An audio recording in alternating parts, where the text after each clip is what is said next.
Capítulo 4. El espejo de la verdad. Una misión de amor. Recibí la enseñanza en el medio de la noche sin que nadie lo supiera.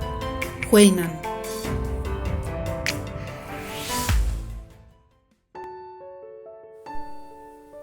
Madre despertó muy temprano. Todavía era de noche.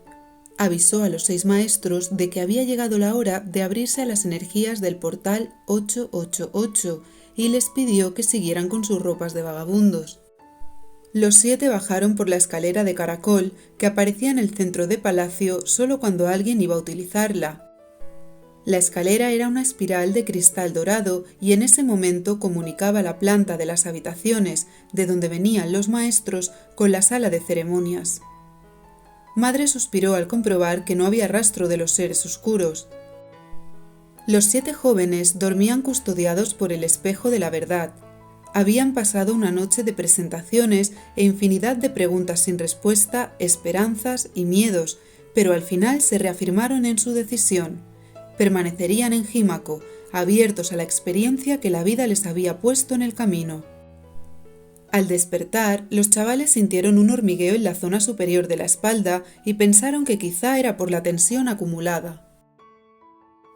En la estancia no solo había 7 niños sin nombre y 7 maestros, también, agazapado tras el perchero y las sombras de la noche, el muchacho del cabello cobrizo se había despertado y volvía a contemplar el transcurso de cuanto acontecía. «Tengo un hambre que me muero», prorrumpió con un potente bostezo el muchacho norteamericano.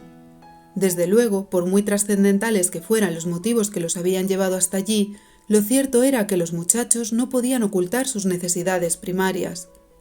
«Me comería una olla entera de arroz», se sumó el indio. «Y yo otra», rió la japonesa mientras se desenredaba el cabello violáceo. «Ya que ayer no dio tiempo, ¿por qué no preparamos una gran cena?», propuso el marroquí, que tenía tanta hambre como los demás. «Sí, utilicemos el poder del pensamiento», resolvió la española. Estaban tan hambrientos que no cayeron en la cuenta de que los maestros los contemplaban pasmados, con la boca abierta ante tal desparpajo. «¿Será posible? Estos chicos ya se sienten como pez en el agua y quieren utilizar el poder del pensamiento como si llevaran practicándolo toda la vida», susurró Mundo a Madre. «Escuchad, muchachos, la comida ya está preparada». Las palabras de Madre cayeron cual jarro de agua fría sobre sus cabezas multicolor, como lluvia sobre el arco iris.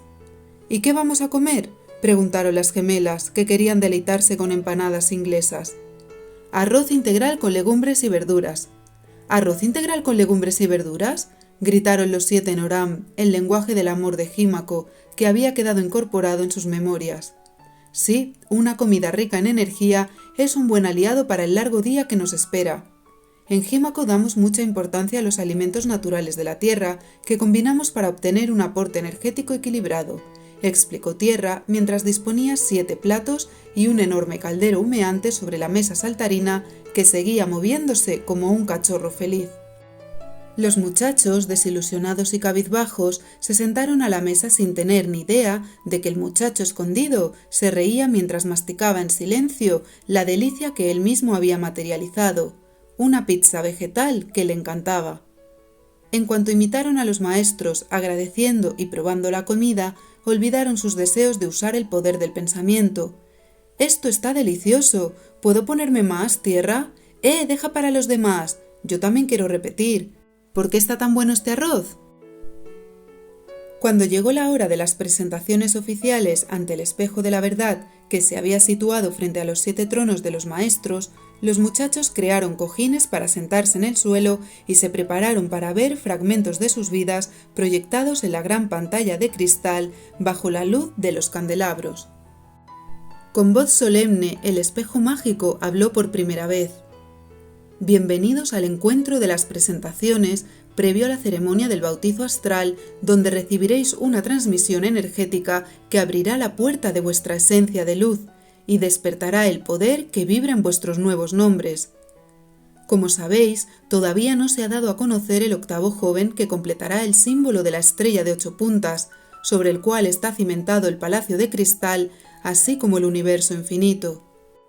Reconoceréis al octavo elegido para la misión por el resplandor de su energía ante la verdad que reflejo, por su cabello color de ocaso y por la metamorfosis que su presencia creará en el aspecto de vagabundos de los maestros, pues dicta la profecía que cuando los 8 niños sin nombre estéis reunidos, todo a vuestro alrededor se transmutará en la verdad cristalina que reside en la esencia de la vida. Recordad estas palabras: la verdad es amor. El plan previsto consistía en mostrar hechos cruciales de la vida de cada uno de los recién llegados para que conocieran las experiencias vividas por sus compañeros, para que se comprendieran mejor unos a otros y para que vieran de forma cercana una situación mundial de la que formaban parte. El espejo de la verdad volvió a hacer resonar su poderosa voz por toda la estancia de cristal. Sois fruto del amor inherente a la vida. Estáis aquí por una razón que reside en lo más profundo de vuestros corazones, una misión única que solo podréis llevar a cabo unidos. Cada uno en su singularidad está dotado de un don que ofrecer al mundo. La vida os regala vida y vosotros regalaréis al universo el fruto de vuestro don siguiendo la guía del camino. De este modo mantendréis en movimiento la cadena de ofrendas que permite el milagro de una existencia tan maravillosa como os entreguéis a crear. Realizando vuestro don, sentiréis una felicidad rebosante que transmitiréis a cuantos os rodeen. Y lo más importante, cumpliréis el sentido de vuestra vida, que en el mundo físico se refleja en la dicha y la contribución para el bien de todos, y en el mundo espiritual se refleja en la evolución del alma hasta la fusión con la energía original de la creación. Todos los senderos confluyen en un camino único, todos somos uno. Dando amor recibiréis amor, y así, a medida que vayáis aumentando la vibración energética del dar y el recibir, experimentaréis la expansión amorosa de vuestro ser hacia todos los seres y de todos los seres hacia vuestro ser. Y este espejo de amor iluminará el cielo por toda la eternidad. Los muchachos volvían a estar estupefactos y sin palabras. En Jímaco conoceréis el verdadero poder del amor y aprenderéis que solo están huérfanos aquellos que viven desconectados del amor genuino que sustenta la vida, el amor cuya fuente reside en el ser. Por eso Jímaco es un orfanato divino, un templo del despertar. El camino del amor empieza con la compasión hacia vosotros mismos y hacia los demás. La compasión es la experiencia de una profunda comprensión nacida de la sabiduría del amor. Hagamos, pues, un viaje de recapitulación hacia vuestros pasados, un viaje sanador que purifica el sufrimiento estancado, un viaje que os propulsará hacia la responsabilidad y felicidad de crear el futuro desde un presente visionario. Una vez pronunciado el preámbulo, el espejo emitió de nuevo la poderosa luz cegadora que la joven del Raval ya conocía. Era el reflejo de 7 inmensas bolas de energía resplandeciente, la energía de los 7. Un estremecimiento le recorrió el cuerpo y sintió electricidad por toda la piel. Ninguno de los niños que la habían recibido con sus carnavalescos atuendos desprendía aquel destello sin igual. Ningún otro niño, salvo...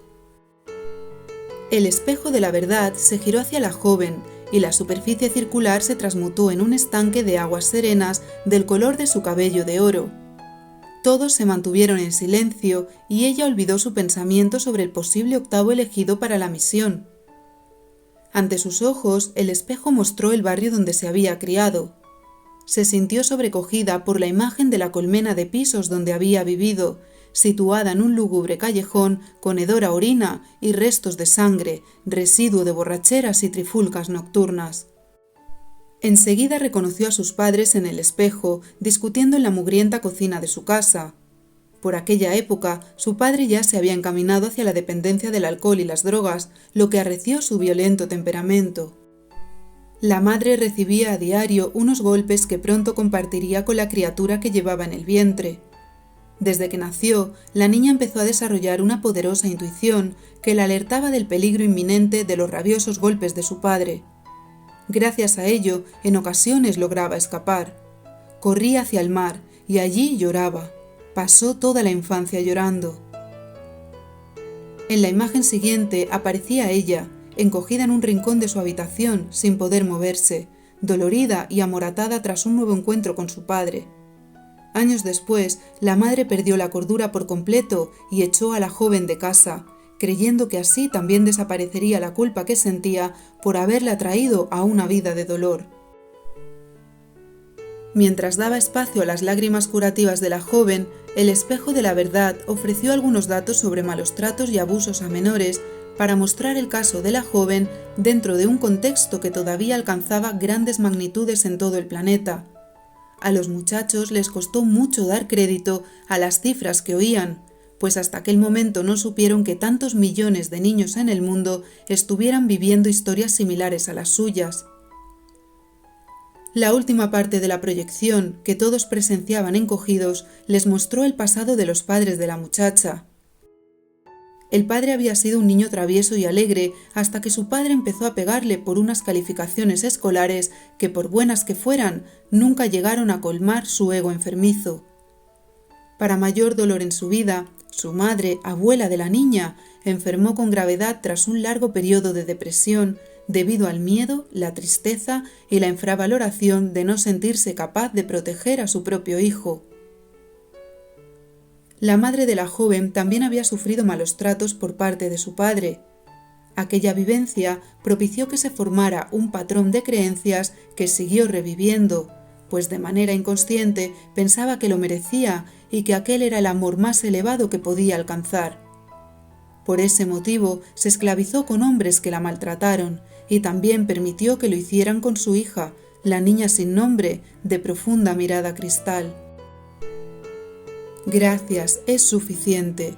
La voz suave de madre detuvo las imágenes y la muchacha suspiró aliviada, porque Espejo había respetado su súplica interna, no desvelar el secreto que la atormentaba.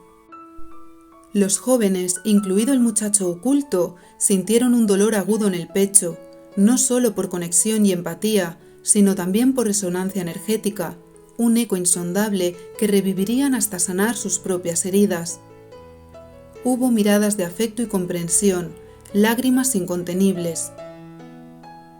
Una a una se fueron sucediendo las historias de los jóvenes según su orden de llegada a Jímaco.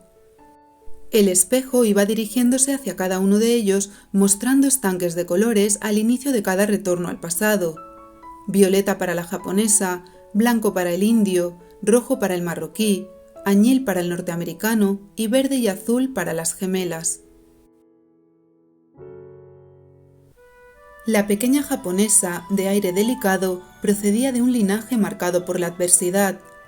Durante la Segunda Guerra Mundial, su bisabuela coreana fue secuestrada por unos soldados japoneses mientras jugaba en el jardín de su casa.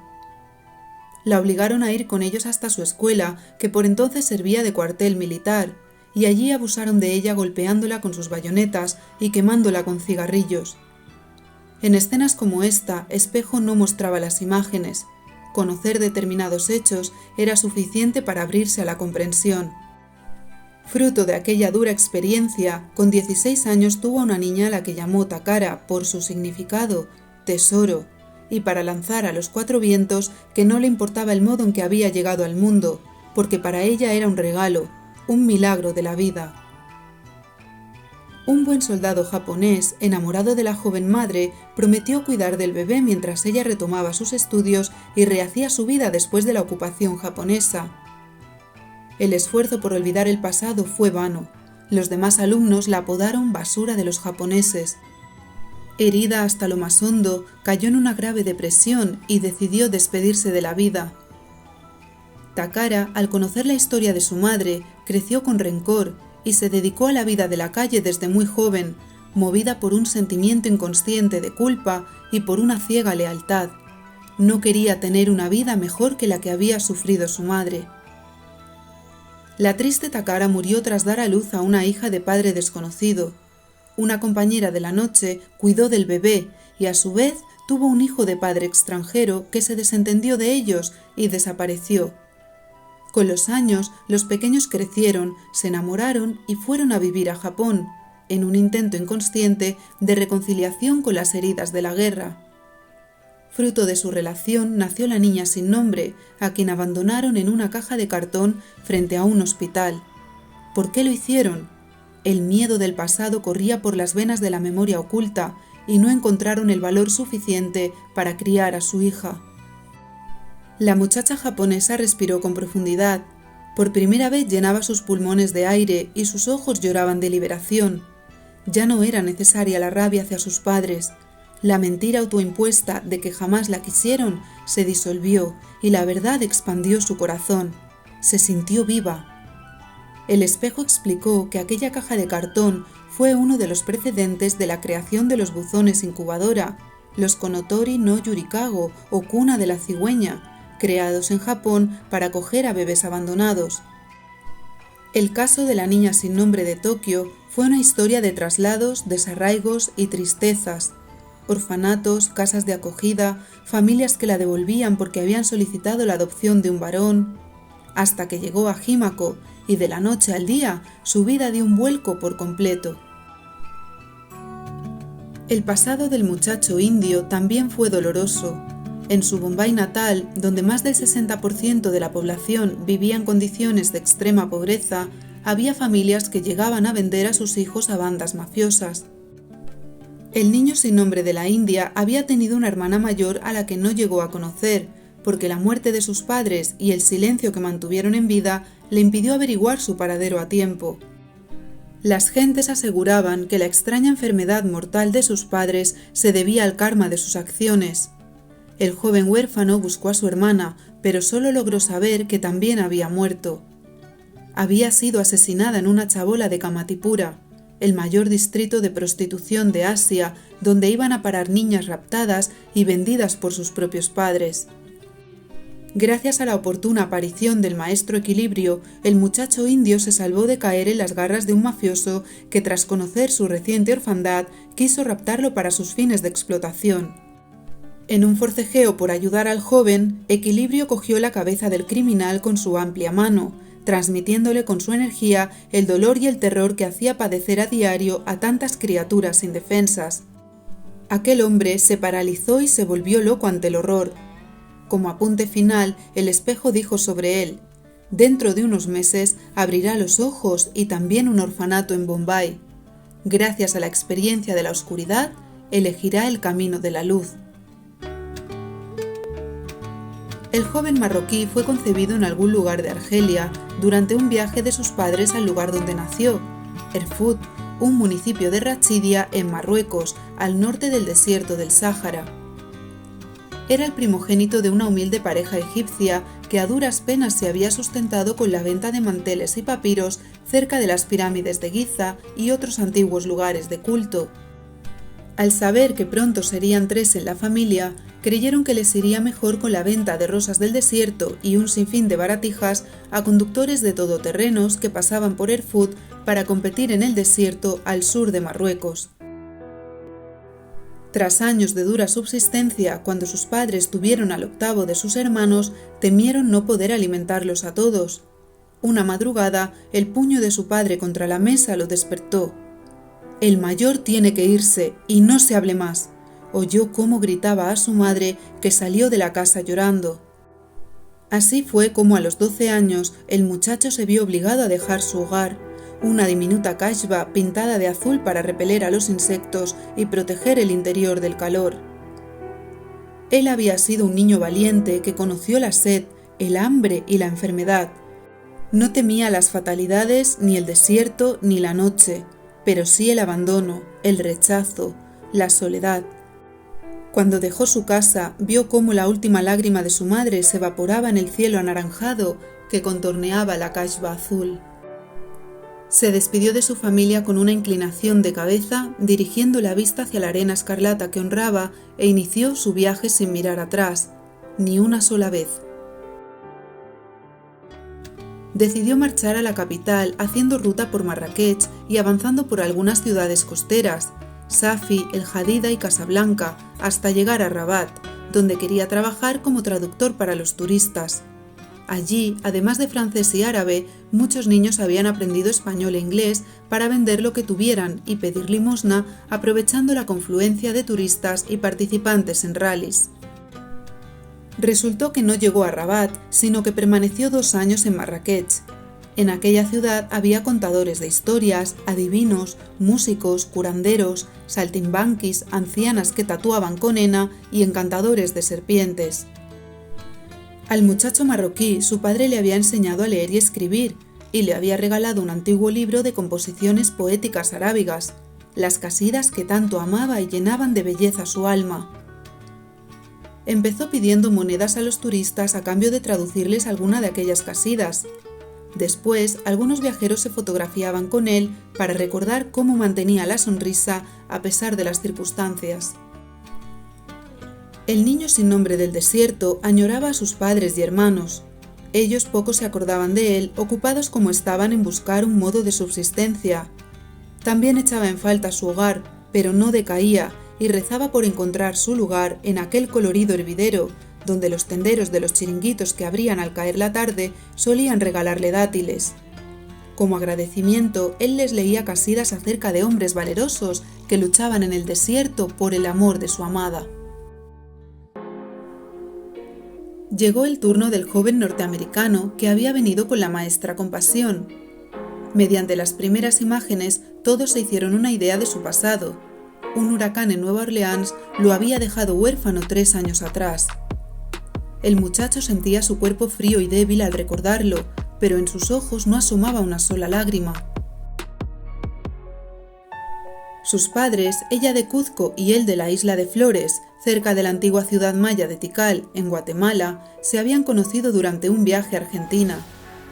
Una fuerte afinidad los unió y durante los días que pasaron juntos en Buenos Aires, ella se quedó embarazada. Las familias de ambos se avergonzaron al conocer la noticia y les dieron la espalda. A pesar de las circunstancias, la madre se vio invadida por una energía renovada con el embarazo y tuvo sueños recurrentes sobre un viaje por toda América. La pareja decidió casarse y seguir aquellas visiones. Los sucesos posteriores se dieron de forma extraordinaria. Nadie les pidió ningún tipo de documentación y con facilidad financiaron la aventura, transmitiendo enseñanzas incas y mayas en los países que visitaron: Chile, Bolivia, Perú, Brasil, Venezuela, Colombia, hasta llegar a México. En aquel país ambos tenían una cita soñada con las pirámides de Teotihuacán, la ciudad de los dioses, donde entre lágrimas la mujer recibió un mensaje de Quetzalcóatl: trasladarse a Luisiana, donde seguirían difundiendo la sabiduría de sus ancestros hasta que una calamidad propulsara el destino de su hijo. Ella se lo comunicó a su esposo y tembló al escuchar que él había recibido el mismo mensaje. Ambos sabían cuándo y cómo iban a morir, pero también sabían qué era en realidad la muerte y que aquella elección estaba alineada con un propósito superior, por lo que fueron a vivir a Nueva Orleans. El bebé nació y la familia tuvo una vida dichosa hasta la llegada del huracán Katrina. Una nota bajo la almohada del niño fue el preludio de la despedida. Pase lo que pase, hijo, recuerda siempre que te amamos. El muchacho no sabía que sus padres habían dado su vida por un bien mayor, por un destino que lo separaría de ellos para conducirlo desde la más absoluta oscuridad hasta el Palacio de Cristal. Tampoco sabía de aquella nota de amor que quedó bajo los escombros tras la sacudida del huracán. Al ver las imágenes se golpeó el pecho con todas sus fuerzas, una y otra vez, como si quisiera reventar el hielo que le había congelado el corazón desde la muerte de sus padres. Siguió golpeándose hasta que logró llorar, por primera vez desde aquel día. Madre lo abrazó y él se dejó abrazar. Un tiempo de silencio. Luego Espejo continuó: el tío paterno del muchacho, el único familiar que había mantenido contacto con ellos, cumplió la promesa que había hecho a su hermano de cuidar a su hijo si algo sucedía. Lo que el padre no sabía era que lo llevaría a vivir al Bronx, más por obligación que por sentimiento, y que enseguida se olvidaría de él, absorbido en sus negocios con la cocaína y las luchas entre bandas organizadas. Con el tiempo, las vías de escape del joven fueron el breakdance, el rap y el graffiti. Bailaba, cantaba y pintaba para ausentarse de una realidad que detestaba y le dolía. Como el muchacho se negó una y otra vez a traficar con su tío, un día éste lo echó de casa, el mismo día que una vagabunda le tendió la mano y lo condujo hasta el Palacio de Cristal. El relato sobre las gemelas fue una historia más de las miles que todavía suceden en el mundo. Nacieron en el territorio del norte de Australia, hijas de un matrimonio con escasos recursos de subsistencia. Sus padres solían rezar hacia el monte Uluru, un lugar sagrado que debido a su ascendencia aborigen los ayudaba a conectar con el mundo del espíritu. Quiso el destino, o quizás la respuesta a sus oraciones, que al poco tiempo de nacer las gemelas, el matrimonio fuera contratado para trabajar en un lujoso hotel de Glastonbury. La bienaventuranza puso a prueba la sinceridad del corazón de ambos, que pronto empezaron a olvidar los sacrificios de sus antepasados y la gratitud al Gran Espíritu, cegados por cantidades de dinero que no habían conocido hasta entonces y que despilfarraban sin medida. Un día inesperado, el hotel cerró sus puertas y se vieron con las manos no solo vacías, sino apresadas por deudas y créditos sin fin. La angustia que se apoderó de ellos, acentuada por la responsabilidad hacia sus hijas, sacó a la luz serios trastornos que arrastraban de sus pasados. El largo tiempo de desconexión con el espíritu, que de otro modo podría haber sido la llave de su salvación, hizo inevitable que la situación los sobrepasara y los oscureciera hasta límites jamás inconcebibles por ellos mismos. Día a día, la locura iba ganando terreno en sus mentes, hasta que una noche de gritos en que las pequeñas lloraban sin cesar, las metieron en un contenedor lleno de desechos, como si fueran 2 bolsas de basura, como si jamás hubieran existido. Un frío viento recorrió la sala de palacio, silencio absoluto, estómagos revueltos. Las gemelas se cogieron de las manos, tenían el cuerpo rígido, lágrimas en los ojos y la mirada fija en el espejo. Los padres, arrepentidos, intentaron recuperarlas al día siguiente, pero a aquellas horas los contenedores de la calle estaban vacíos. Ellos no pudieron dar con las pequeñas, pero sí lo había hecho una anciana que vivía de leer el tarot y que tenía por compañía 2 gatos siameses. Cuando las encontró, en lugar de avisar a las autoridades, prefirió dar consuelo a su soledad y se quedó con ellas, igual que había hecho con sus gatos. Las criaturas pasaron semanas llorando. Para distraerlas de oscuros recuerdos y miedos recurrentes, por las noches la anciana les contaba historias de su vida en Noruega y leyendas de la isla de Avalon. Cuando murió, las gemelas sobrevivieron unos días rebuscando las basuras de los restaurantes y huyendo de la gente por miedo a que las separaran. El bosquecillo y las brumas al pie de la colina de Glastonbury fueron su principal refugio. Allí rezaron al arcángel de la torre para que cuidara de ellas, hasta que llegaron a Jímaco, su primer verdadero hogar. Al término de las presentaciones, tras reflexionar sobre las historias mostradas, la muchacha de rubios tirabuzones habló con la voz rota y un nudo de dolor que le aprisionaba la garganta. Nuestros padres también sufrieron. Sí, dijo madre, este es el primer reconocimiento que os guiará en el camino de la purificación, del auténtico perdón y de la gratitud hasta alcanzar el verdadero equilibrio. De vosotros depende sentiros víctimas de la oscuridad o, por el contrario, seres de luz. Seres de luz. La joven del Raval sintió un hormigueo que la recorrió de los pies a la cabeza. Aquellas palabras conectaron con los muchachos y despertaron fuerzas dormidas en su interior. ¿Querrán volver a vernos?, preguntó el marroquí. Vuestros padres, los que aún viven, por ahora no os buscarán. Es otra de las pocas certezas que nos transmitió Espejo sobre la profecía, contestó madre. No es que no os quieran, la realidad es que hasta ahora no han encontrado el amor en sí mismos, por lo que tampoco pueden ofrecéroslo a vosotros. Pero aunque ahora no lo creáis, lo que os han dado es suficiente para lograr una existencia feliz. Ellos os han dado la vida. Como la viváis, depende de vosotros. Los jóvenes escuchaban y miraban a la mujer con atención.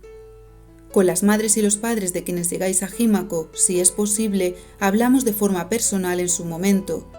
Más adelante, si es vuestro deseo y cuando las energías estén listas, iremos armonizando el flujo del amor en vuestras familias, explicó madre con brevedad. ¿Cómo? ¿Eso es posible? El muchacho del Bronx arrugó la cara. ¿Cómo no? Todo es posible, le sonrió con pasión. Viendo a mis padres en el espejo, sentí su miedo, dijo la joven del Raval. Sí, el miedo que todos hemos experimentado alguna vez. La sonrisa de madre los llenó de esperanza. El miedo proviene de la falsa ilusión de que estamos separados unos de otros, separados del amor. En todas sus facetas, rabia, tristeza, ira, violencia, el miedo desconecta a las personas de la libertad y la verdad de la vida, e impide que el amor salga a la luz. Puedo perdonar a mis padres, continuó la joven, pero eso no me basta. Esperar de los demás, igual que lamentarse, quejarse y exigir, dificulta el camino del amor, pero con tu cambio cambiará tu familia, cambiará la sociedad y cambiará el mundo. Cuando purifiques tu corazón podrá fluir el amor, dijo Madre. Solo amándolo serás libre del dolor. Hasta entonces no serán verdadera comprensión ni auténtico perdón. Un día sabrás que todo lo que hicieron fue con amor desde la dimensión del espíritu. Podrás descubrir la fortaleza que sus acciones forjaron en ti y crecerás como persona, evolucionarás como ser. Tu madre y tu padre fueron el canal de tu regalo más preciado, la vida. Eres quien eres gracias a ellos. Por este motivo, uno de los caminos más directos al amor es el agradecimiento. Con estas palabras, Madre sorprendió a los muchachos. No lo entiendo, ¿cómo podríamos agradecer el daño que nos han hecho? Eso no tiene sentido. La reacción de la joven australiana de cabello azul, que todavía estaba asimilando su origen natal verdadero, coincidía con lo que pensaban la mayoría de recién llegados. Quizás podemos empezar agradeciendo el aprendizaje de lo vivido con ellos. Dicho esto, la muchacha del Raval prosiguió con un compartir inesperado, pues no lo pronunciaba desde su mente insegura y temerosa de hablar en público, sino desde su sabiduría y presencia interior. Todos hemos sobrevivido al dolor y hemos logrado levantarnos. El sufrimiento nos ha hecho conocer la oscuridad que forma parte de la existencia. A pesar del miedo, nos hemos abierto a una nueva vida con la intención de sanar nuestras heridas y despertar al amor para luego acompañar a otros en su propio despertar. Y todos nosotros somos capaces de lo más grande. Podemos transformar la oscuridad en oportunidad para crear un mundo más luminoso. Este es nuestro compromiso, esta es nuestra misión. Al oír estas palabras, el muchacho con cabello de fuego salió de su escondite. Sus ojos azules irradiaban un poder especial. No le importaban las consecuencias, tan solo siguió su impulso. Caminó hacia la joven y frente a ella hizo una reverencia de agradecimiento. De forma instintiva, ella respondió con otra reverencia. De pronto, el espejo de la verdad emitió la luz más potente que jamás hubiera brillado en palacio. Los maestros vagabundos recuperaron su aspecto real y los jóvenes adquirieron un nuevo ropaje dorado. Solo había una explicación. Los 8 elegidos para la misión estaban reunidos y la verdad se mostraba diáfana ante todos.